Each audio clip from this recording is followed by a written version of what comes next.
थोर विभूती साईबाबा यांच्यामुळे। कधी सोन्याची आभूषणं, कधी हिरे रत्नजडित मुकुट, तर कधी कोट्यवधींचं दान ज्यांच्या नावाने दिलं जातं, असे साईबाबा मात्र साध्या फकीराचं आयुष्य जगले। सामान्यांचं दुःख दूर करण्यासाठी कारणीभूत ठरले। श्रद्धा आणि सबुरी हा मंत्र देऊन त्यांनी आपल्या भक्तांना जणू साऱ्या जीवनाचाच अल्पाक्षरी मंत्र दिला। साईबाबा सदैव काहीतरी देत राहिले। भुकेल्याला अन्न, आजारी मृत्यूशय्येवरच्या माणसाला वाचवणं, अडीअडचणीत असलेल्या रंजल्या गांजल्यांना संकटमुक्त करणं, अशी आजच्या भाषेत ज्याला समाजसेवा म्हणतात ती ते खरोखरची करत होते, सहजच करत होते आणि द्वारकामाई साधं सुद्धा आयुष्य जगत होते। सगळ्यांचा मालक तो एकच ईश्वर, अर्थात सबका मालिक एक, असं साईबाबा सांगत। मात्र आता त्यांनी दिलेल्या काही नाण्यांवरून मालकीचा वाद उद्भवलाय। अगदी साक्षात साईबाबांच्या डीएनएची साक्ष काढण्यापर्यंत पोहोचलाय। आणि असं झालंय असं की सन 1918 साली विजयादशमीच्या दिवशी आपल्याला कल्पना आहे साईबाबांचं महानिर्वाण झालं। अखेरच्या समयी साईबाबांना नित्यनियमानं भोजन आणि सेवा देणाऱ्या तत्कालीन साईभक्त लक्ष्मीबाई शिंदे यांना साईबाबांनी चांदीची 9 नाणी भेट दिली। लक्ष्मीबाई शिंदे यांचे वंशज चंद्रकांत शिंदे आणि त्यांचे नातेवाईकांनी सदरची ही नाणी त्यांच्याकडे असल्याचा दावा केला। तर लक्ष्मीबाई शिंदे यांची नात शैलजा गायकवाड आणि त्यांचे कुटुंबीय ती 9 नाणी त्यांच्याकडे असल्याचा दावा करतायत। या 9 नाण्यांची 22 नाणी झाल्यानं मोठा वाद निर्माण झाला।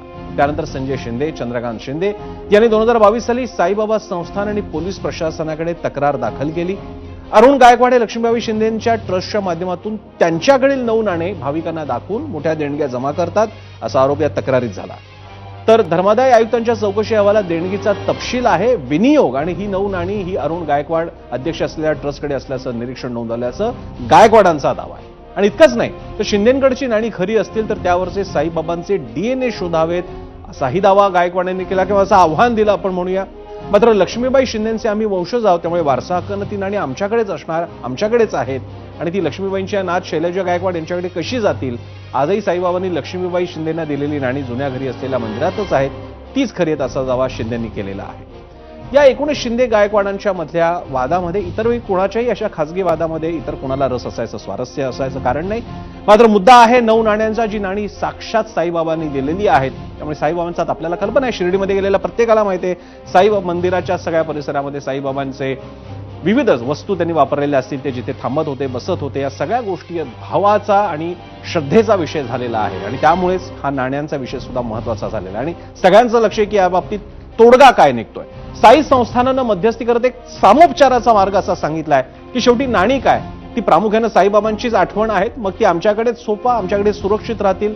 मात्र हा निर्णय शेवटी गायकवाड शिंदे कुटुंबियांना घ्यायचा आहे। पुढे जाण्यापूर्वी शिर्डीतल्या वादाचं प्रकरण नेमकं काय आहे पाहूयात या रिपोर्टमध्ये। महानिर्वाण